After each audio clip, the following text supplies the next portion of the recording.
Karnataka news net.com ಇವತ್ತು ಸಂಜಯ ನಗರದಲ್ಲಿ ಬೆಂಗಳೂರು ನಗರದಲ್ಲಿ ಪ್ರಾರಂಭ ಆಗ್ತಾ ಇರ್ತಕ್ಕಂಥದ್ದು ಭಾಳ ಸಂತೋಷ. ನಾಗರಾಜ್ ಅವರು ಭಾಳ ವರ್ಷಗಳಿಂದ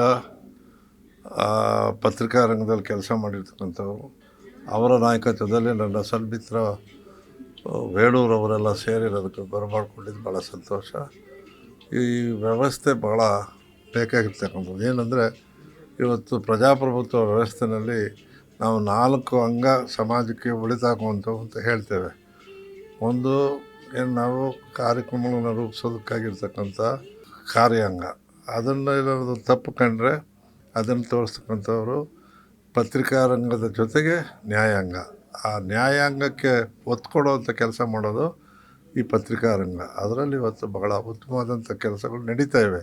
ಆದರೆ ಇವತ್ತಿನ ಪರಿಸ್ಥಿತಿಯಲ್ಲಿ ನಾನು ನೋಡ್ತಾ ಇರ್ತಕ್ಕಂಥದ್ದು, ಈ ಪತ್ರಿಕಾ ರಂಗದ ಕೆಲವು ಕಾರ್ಪೊರೇಟ್ ಸಂಸ್ಥೆಗಳಲ್ಲಿ ಸೇರಿ ಭಾಳಷ್ಟು ನಿಜ ಸಂಗತಿಯನ್ನು ಹೊರತರ್ತಾ ಇಲ್ಲ. ಆದರೆ ನಾನು ಈ ಕರ್ನಾಟಕ ನ್ಯೂಸ್ ನೆಟ್ನವರು ಈ ರೀತಿಯ ಕಾರ್ಯಕ್ರಮದ ಹೊರಬಂದು ಜನತೆಗೆ ಒಳಿತಾಗ್ತಕ್ಕಂಥ ಜನಸಾಮಾನ್ಯರ ನಿಜ ಸಂಗತಿಗಳನ್ನು ಆಗುಗಳನ್ನು ರಾಜ್ಯಕ್ಕೆ ತಿಳಿಸುವಂಥ ಕೆಲಸ ಮಾಡಲಿ ಅಂತ ಹಾರೈಸ್ತೇನೆ.